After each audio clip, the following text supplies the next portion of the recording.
Yeah, what's up you guys? This is Godson, and today I'm going to be doing a top 5 weapons video for you, showing you what types of weapons I like to use on my defense and which are my favorite.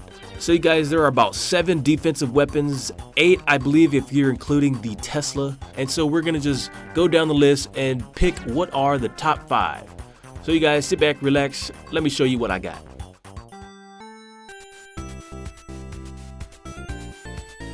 Coming in at number 5, it's the Archer Tower. Now, although the Archer Tower does not have as many hit points as the cannon, which is probably better at stopping wall breakers, the Archer Tower, what I like the most about it, has such a bigger radius to stop troops from getting your 50%. In fact, by putting Archer Towers near the edges of your walls, you'll be able to stop attackers cold from getting that 50% wins. And also, Archer Towers are really good at doing damage against golems and heroes. They also shoot air and ground units, which makes them one of my top favorite picks on the list.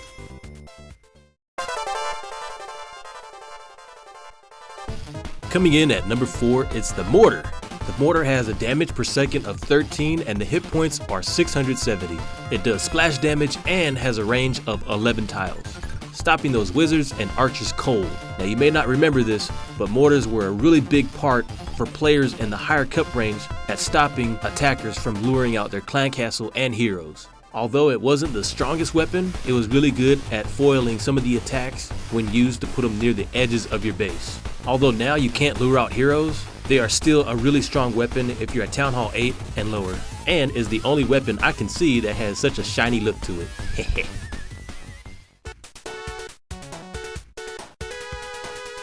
Coming in at number 3 is the Wizard Tower. It has 48 damage per second and has hit points of 880.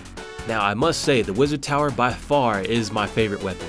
At Town Hall 8, it is the strongest weapon that you can have, as it takes out waves and waves of enemies that are trying to get to your Town Hall.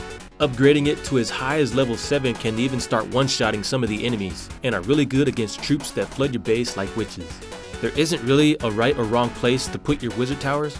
However, by putting them closer to your Town Hall, they should be more effective. Supercell did mention they initially wanted to put 3 wizards on top of 1 tower, however, they changed that and now only 1 remains. But if you ask me, he's doing pretty good on his own.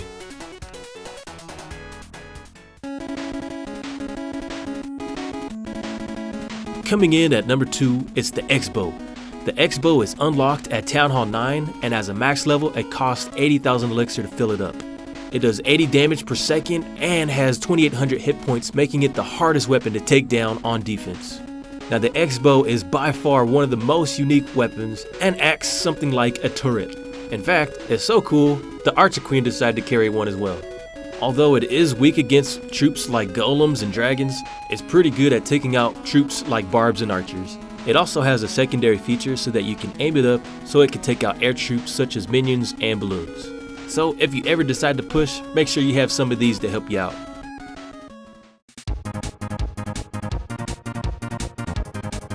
Coming in at number 1, you guessed it, it's the Inferno Tower. Now the Inferno Tower are actually unlocked at Town Hall 10, and when they were first released, they were the game changer.